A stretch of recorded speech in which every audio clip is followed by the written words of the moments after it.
Welcome to Los Santos, the city of celluloid, sin, and cellulite removal. From dead starlets in Vinewood, to the gangbangers in Davis and Strawberry, and terracels in Chumash, to the drunken tourists in Del Perro Pier. It's time to take a look inside this cesspit of destroyed dreams, drug-addled degenerates, and deluded desperados that make up this great city of lights. Hi. I'm decorated FIB agent Stephen Haynes. The FIB, the police department, the sheriff's office are fighting a war out here every day in a city where dreams too often become wet with tears. The Los Santos docks.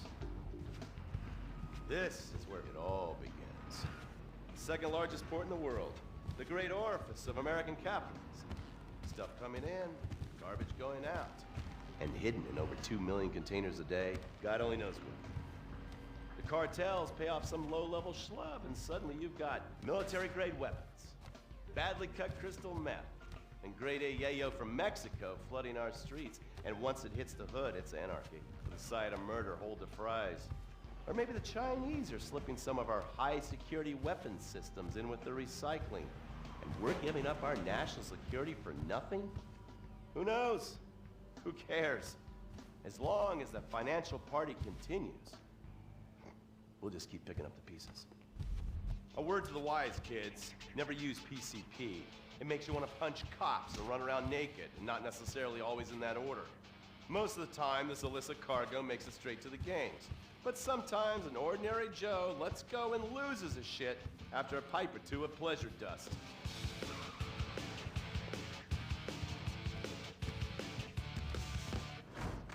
The Vagos, bloodthirsty Chicanos with a predilection for pain, papaya juice, and spicy plantains.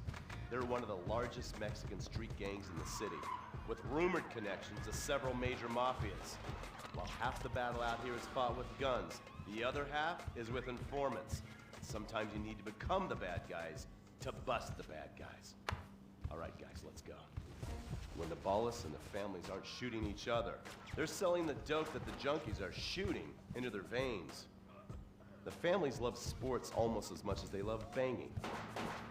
Flashy, arrogant, competitive, and aggressive, they are lifelong bitter enemies of the ballas. Wearing the colors of the feud or the corkers, the families call themselves Gang Green. Of course, like all families, they love a good squabble. Subdivided into sets, such as the Chamberlain Gangsters and the Carson Avenue set, it turns out the families love shooting each other almost as much as they love shooting ballas. Now, the LSPD have had many run-ins with various family sets over the years. With the ballas, the FIB take a more community outreach approach. Hey guys, stay out of trouble now. Suck my Steve Haynes. Now the ballas fly the colors of the Los Santos Panic, or the Boers, purple, because they are the bruise on the face of this city. While some thugs obviously prefer 4 wheels, other desperados prefer 2. Leather, exhaust, and drugs. No, this isn't an exotic S&M party.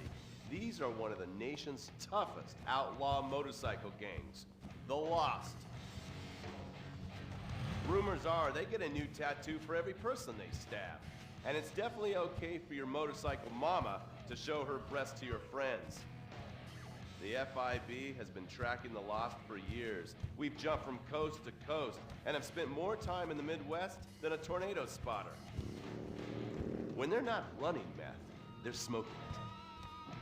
Or so I hear, a dangerous new drug on the streets called toilet cleaner. And believe me, your toilet will be cleaned after you've smoked some of it. Of course, Vinewood being Vinewood, it's not all about leathery dudes trying to show off on their motorbikes or roided up gangbangers stuck in some 90s time warp. This is the town that made mass murder into nostalgia. Of course, to become truly popular, your murder has to be both unsolved and gruesome. In a town full of alien spotters, adults dressed as zombies, and entertainers dressed as cartoon characters, it takes something particularly awful to really catch people's attention. The famous unsolved murder of a Vinewood starlet is one such case.